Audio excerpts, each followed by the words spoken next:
Hey guys, what's going on? I had to re-record this episode because life hates me, but it gives me better time to not be a bumbling moron. I am fat, so I do get hot, so if you hear a fan in the background, that's where that's from. I turn it off, but I honestly don't give a shit.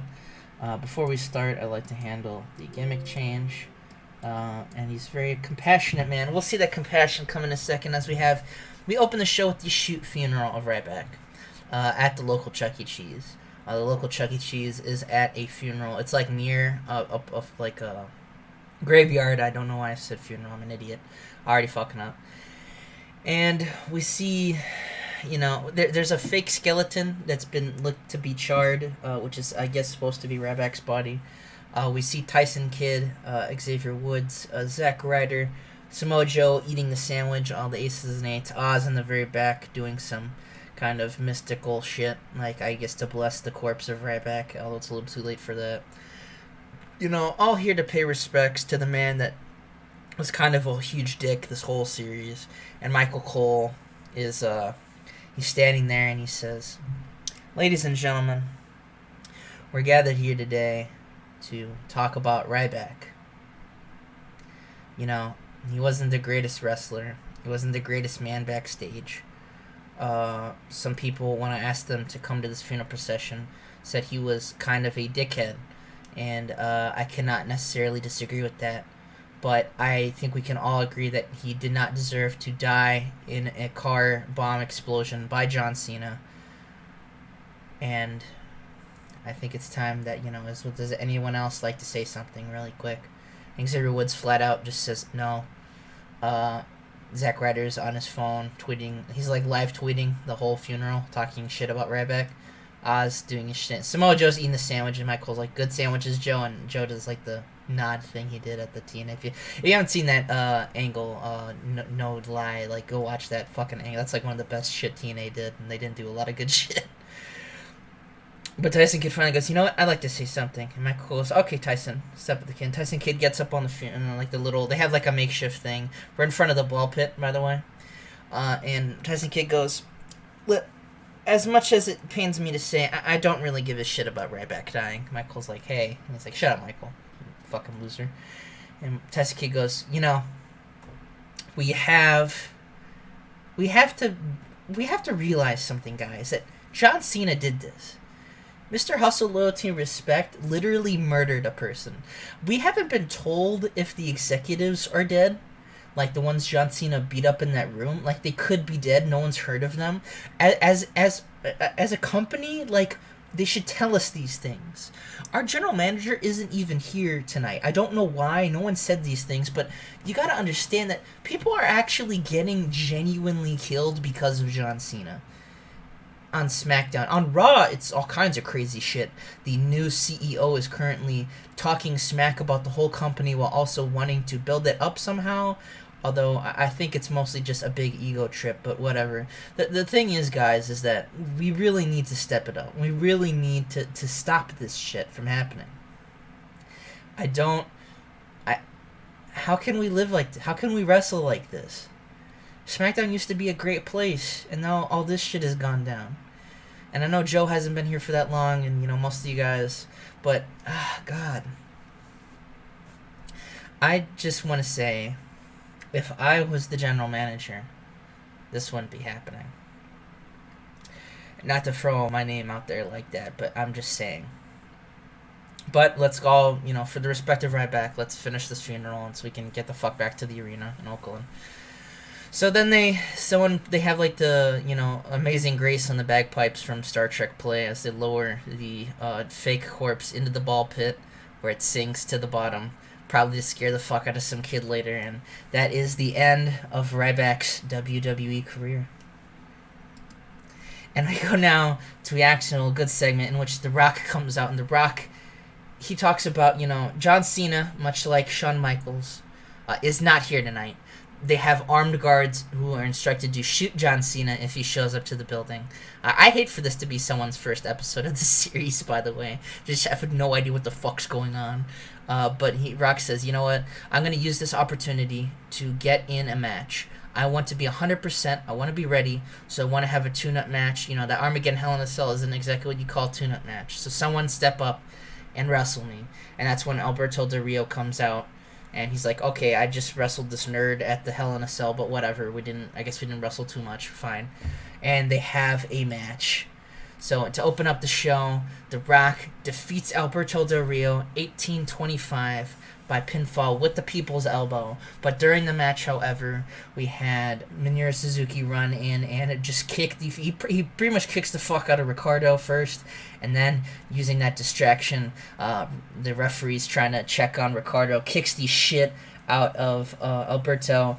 And Minoru Suzuki and The Rock stare down for a second, and one of the greatest stare downs that a booking I didn't even realize would be something I wanted, but was something that just sends this happiness down my spine. And The Rock hits the people's elbow, winning the match, and he looks pretty ready for John Cena. Next, we have a kind of squash tag team match. Two members of Suzuki Gun, Gabriel and Sin Cara, who will be in the IC title match at Survivor Series next week, defeat Hunico and Johnny Curtis after Justin Gabriel hits that sick 450 splash in 5:33. And speaking of that, we have kind of, we see Alberto recovering from his loss. We have Mark Henry, we have Jack Swagger, and in the background we have Sheamus, who's just really, really sad.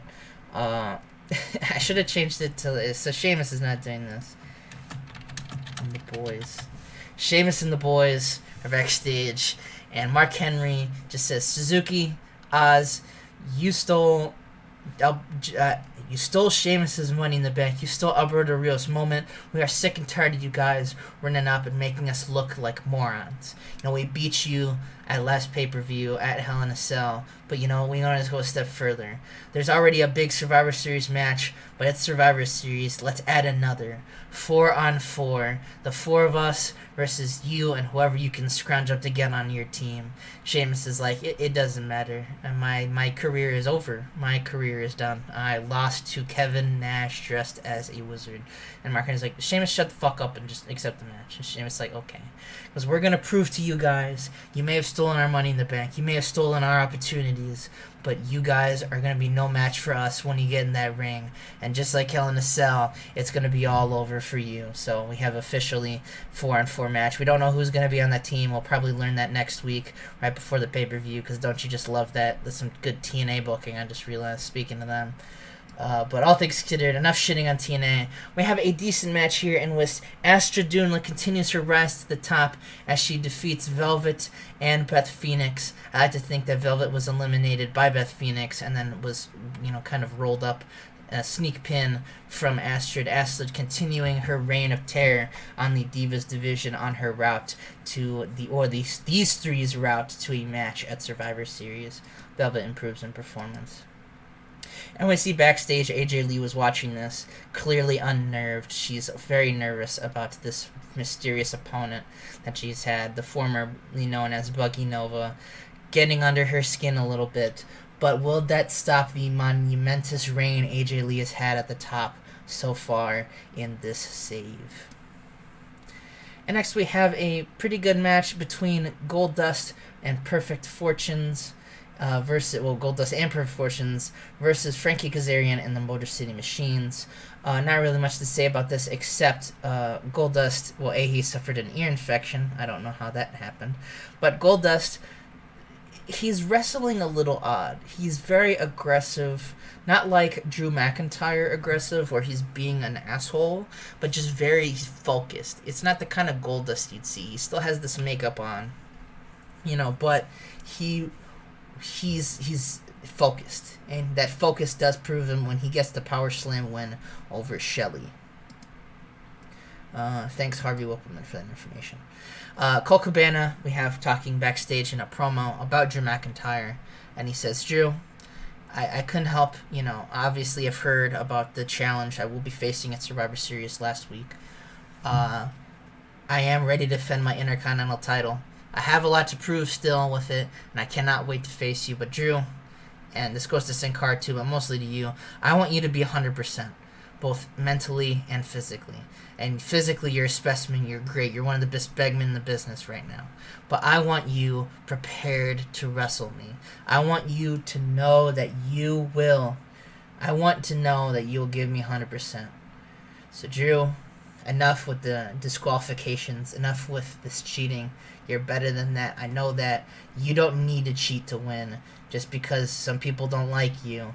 I know for a fact that you can kick some ass. So let's kick ass together in the ring. And he does the to add some comedy to it, does the, like pour one out. He had some Pepsi, he pours it out for Ryback, who he won the title off of, Rip. And that is that. And speaking of that, Drew McIntyre does wrestle one of the funeral processioners of Xavier Woods and defeats him in 9:33 with a snap underhook, double underhook DDT. Excuse me there. And Drew McIntyre, he does take that advice to heart. He wrestles more focusedly, and with that focus, just kind of like Goldust, he just out-wrestles the young Xavier Woods. Not that Drew McIntyre's old anyway, but, you get the point. He flat out wrestles him. He just knows better than Xavier. Xavier's still learning the ropes, but Drew is a pretty aged veteran in the fields of Scotland and the UK independent scene, so that is able to help him pick up that win. And next we see The Undertaker. The Undertaker currently digging a hole. There's two holes. We see this is by the Chuck E. Cheese. This is by the graveyard I was talking about. The Undertaker is digging a hole, and we see the Tarantino cam, he's from the ground perspective. He looks to one hole he was just digging. It's not completed yet, but it does say The Undertaker on it, his own grave. And then he looks to the next one, a completed grave, completely dug out, and it just says Steve Borden and then Sting in parentheses. And Undertaker looks at the camera, and there's a flash of light, and it's like a jump scare thing, and then he does the slit across the throat, indicating that he's ready to beat the fuck out of Sting and end his career at Survivor Series or die trying. And then to end the show, we see a solemn Shawn Michaels. We see him, and he's with Vince McMahon, and he says, "Vince, so much has happened, and I never thought I'd say this, but I really wish I could use your advice. Everything that's gone on, there's so much stuff that's been going on. I can't, your son-in-law has taken over the company. The executives and Ryback were murdered by John Cena. Just see he's going on a rampage. I don't know what to say, but I do know I wish you were here, Vince." And then no response from Vince. Obviously, he's in that coma. And Shawn, he pats Vince on the head, and he walks out of the room. And the camera zooms in, and we see Vince's hand is twitching, a sign of life. But then he goes back to being silent. Vince McMahon is still comatose for now. And that's how we end SmackDown. And a 98, no comments to be made about the show. The matches were let that by. I wanted a solemn kind of feeling for Raw.